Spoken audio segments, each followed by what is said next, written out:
Hello everyone, welcome back to my vlog. सकाळचे 6 वाजले आहेत आणि आज आम्ही चाललो आहे आदासा। आदासा हे महाराष्ट्रातील नागपूर जिल्ह्यातील सावनेर तालुक्यातील एक गाव आहे।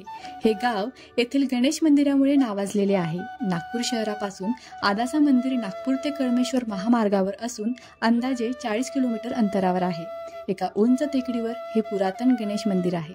ही मूर्ती नृत्य गणेशाची आहे असे म्हटले जाते। ही गणेश मूर्ती उजव्या सोंडीची आहे।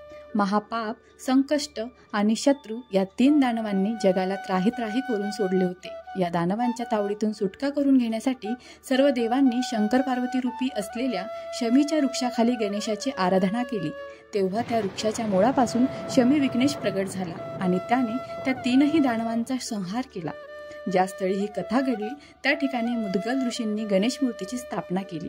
तेच हे अदौश क्षेत्र। गणेशाच्या 21 स्थानकांपैकी हे एक जागृत गणेश स्थान आहे।